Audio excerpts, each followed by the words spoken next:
What is up, everyone, and welcome back to Free World. Let me just tell you, one idea keeps leading to another, and I've got some great things in store for you, so be sure to stay tuned in this series. For this episode, however, we are going to be tackling these supports, making them disappear, because they're kind of killing our mood here with the whole splash thing we got going on. We don't really want to see those, so what we want to do, if you haven't already figured it out, is pull the terrain out.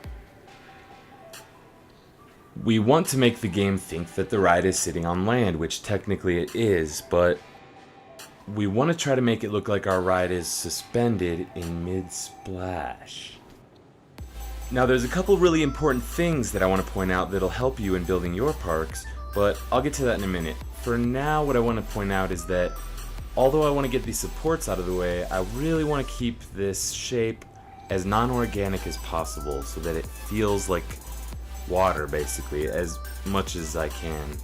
Now the splash isn't really going to look perfect until I have more time to spend on it, but for now I just want to make sure the supports are out of the way and I keep a non-equal, non-symmetric shape here with the water. So I'm going to use big and little and just try to form it around.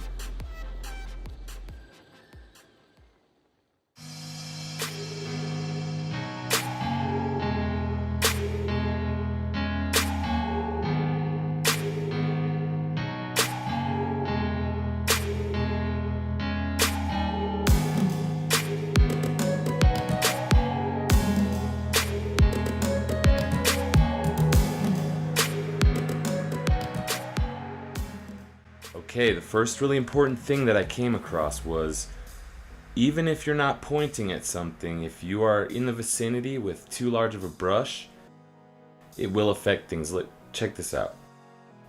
So I go over here, get this a little bit bigger, and watch this. I'm aiming at the ground. Oops, big problem there. Yeah, you don't want to do that. So make sure you're really careful with nearby scenery. I don't want you all to make the same mistake I made, okay?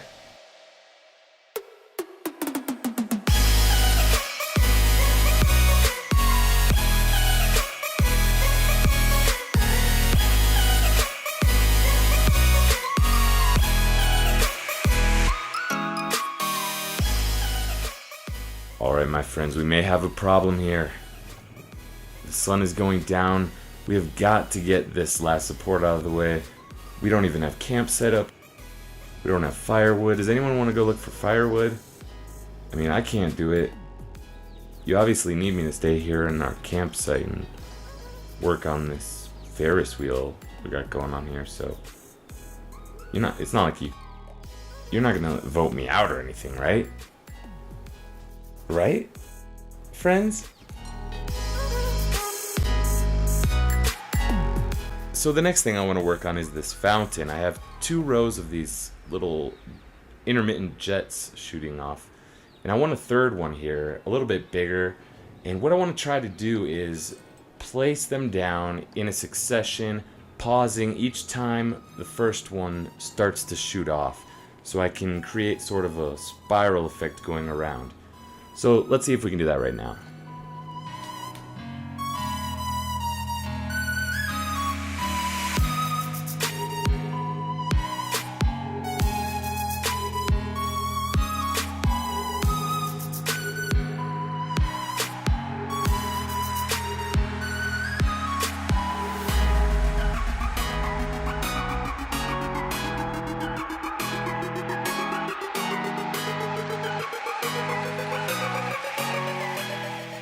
What I really want to know is, when Planet Coaster loads this park, is it going to load them this way, or is it just going to load them all at once, effectively ruining the spiral effect?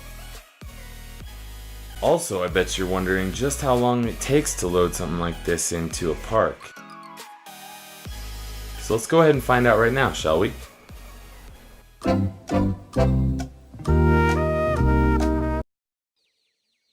Oh, wow.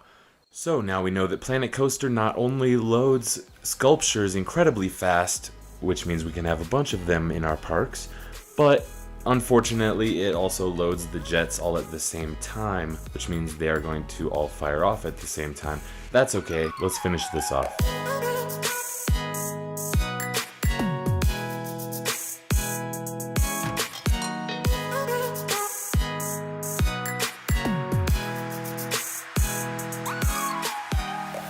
Alright, so now we can see what it looks like without the supports in the way. I like it, I think it looks pretty good. What do you think? Maybe just need to do a little bit more detail work on that wave. But wow, this game just keeps impressing me. Now, if you like the killer whale radius, and you like the concept of free world, I've had some pretty big ideas lately that I can't wait to show you. So if you haven't already, hit that like and subscribe button, and I'll see you next time, my friends. Thanks for watching.